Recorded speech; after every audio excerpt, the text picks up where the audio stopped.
morning mga kabiyahe! Panibagong araw, panibagong vlog na naman tayo. Galing tayo sa trabaho ngayon. Bali, pupunta nga pala ako na school ng anak ng aming boss. Gawa ng papendol. I-enroll ko lang yung mga anak ng boss ko. So, samahan nyo ako sa aking biyahe ngayong maghapon, no? Bawat biyahe ay nagkakaroon ng pag-asa. Biyahe na nakabiyahe, sabay-sabay sa kwento ng buhay. Kahit malayo, kahit mahirap, kay Tito Box TV tuloy ang pangarap. Biyahe, tuloy lang kabiyahe. Magkakasama tayo sa hirap at saya.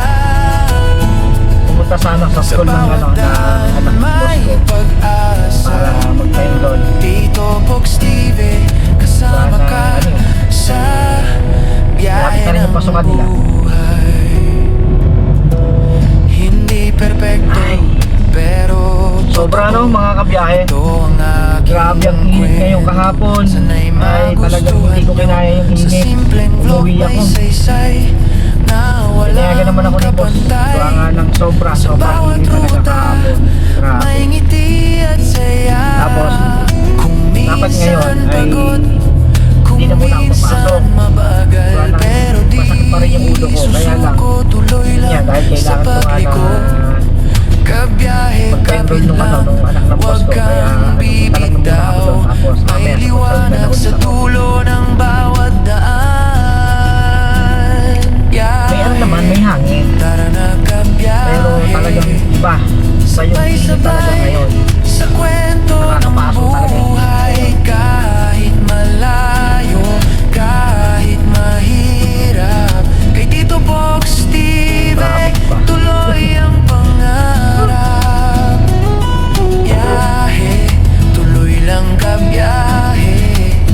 Magkakadama tayo sa hirap at So saya. sana humingi ng mga kabiyahe Sa na bawat support daan may para sa aking pag-asa. darating na challenge. Tito Box TV, kasama ka sa sana masuportahan niyo ako. biyahe ng At syempre, sa lahat ng mga kasama ko sa challenge, sana kundi masuportahan isang niyo. pangarap na matagal ko nang hawak. Ipapakita ko ang mundo ko Bali, labing kung walo kami. gaano kalawak. Tapos ako yung Biyahe, salamat sa biyaheng hatid ay pangarap. So yun, sana ay magampanan ko yung challenge na binigay sa atin, no? Kahit anong unos, So ito yung first time tayo hinto. na makasali ako sa Tito Box challenge na ganito. TV, So, tuloy ang dapat, kwento. Nung mga pa-challenge ni Idol Japper Sniper ay Kaya tara na, makakasali na ako noon. nang Kaya lang dahil nasa sobrang busy sa trabaho, kapit mo ang susi hindi ng ako makasali-sali. pagdadamayan. So ngayon, dahil bakasyon nga yung anak ng boss ko, so ngayong May, buong kasama ka May, kabiyahe. maraming salamat kay Bidog dahil isa tayo sa napili para sumali sa challenge nga ng Sower, yun. Ang biyahe ng buhay. Kaya sabay sana nating ay masuportahan nyo ako at masuportahan nyo kami. So wala pa ako naiipon ng mga vlog. Kasi nga, gawa nga ng siyempre, kahit na bakasyon ay nasa trabaho pa rin tayo. Pero pipilitin ko rin naman na kahit pa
kuya.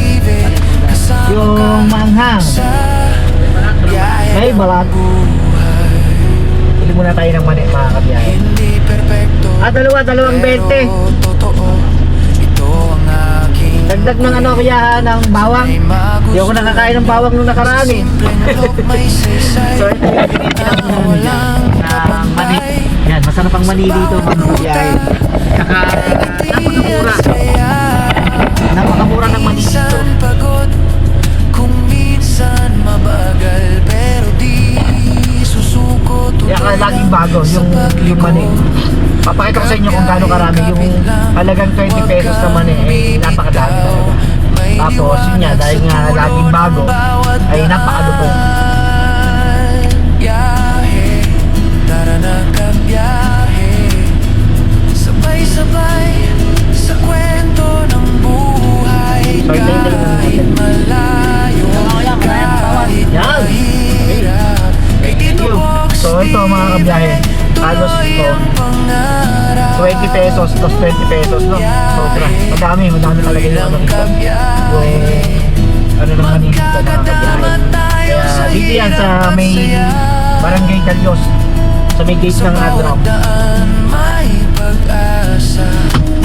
Ito ko lagi. Kasama ka sa biyahe ng buhay. Di lang Let's go. kalsada ang tinatahak, kundi isang pangarap na matagal ko nang hawak. Ipapakita ko diretso na tayo sa gusto ko tulong mga kung bata. gaano kalawak kabiyahe. Salamat sa Namiss ko tuloy nung ano. Namiss ko tuloy mga kabiyahe. Namiss ko tuloy nung yung elementary yung mga anak ko. Ganito yung ginagawa ko. Yung halos ako yung nag-aasikaso sa school, nag-aayos ng mga kailangan nila. Tapos palibasa nga dahil ako ay PTA officer, minsan vice president, minsan president. pinanghawakan pamilya ko ang lakas. Sila ang dahilan sa bawat hirap at Kaya sarap lang pagka ganito. hindi ako susuko Yung kailanman. Sa naasikaso mo yung anak mo, no? pagod kayo ang Natin mo. aking pahinga. Pasalamat na rin ako kasi gawa nga ng napalaki ko na maayos ng mga anak ko. Pamilya ko. Tapos lagi silang ano sa school, active sa school. Kasi nga, binaramdam ko sa kanila na lagi ako nasa tabi nila or nasa likod nila pag may kailangan sila sa school, may kailangan silang gawin. Lagi kami mag-asawa na nandyan para sa kanila. Kaya naman masaya kami para sa kanila dahil nga sa ang anak ko ay valedictorian noong elementary, noong grade 6. So ngayon ay nagsabi naman yung anak ko na humihingi ng pasensya kasi gawa nga ng baka daw hindi niya maabot yung cum laude ngayong college. So sabi namin namang mag-asawa ay okay lang naman na hindi ka maging cum laude. Basta ang importante sa amin ay makatapos kayo at maabot niyo yung pangarap niyo. Yun yung pinaka-importante sa amin mga kabiyahe, no?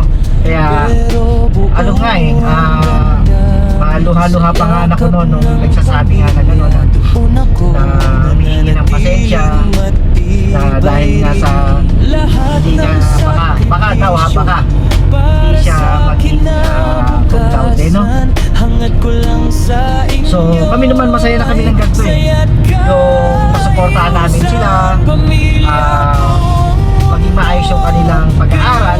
Masaya na kami ng ganito at makatapos sila.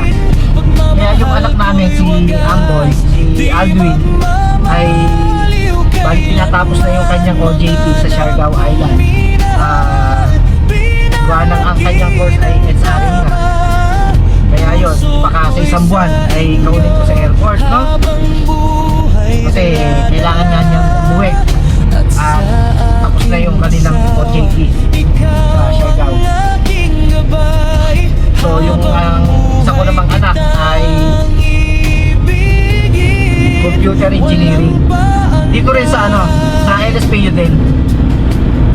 Dito din nag-aaral. Tanong unos ang dumating sa So malapit na ako sa school ng ano, na anak ng boss ko. Walang bibitaw sa atin.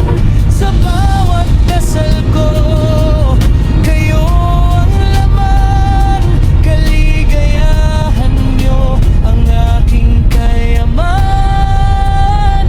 Pasukan, araw-araw na ulit ako nandito. Hatid sundo, no? Ako ang mundo, kayo ang ilaw ko. Sa dilim ng buhay, kayo ang gabay ko. Dito pusang pangalan, handang ialay ang lahat. Alright. Para sa inyo, walang katumbas ang pag-ibig. So ayun, nandito na ako sa school ng mga anak ng boss ko. So kita-kita na lang tayo maya-maya. At bahala na ako ano pang mga iutos sa atin. So let's go.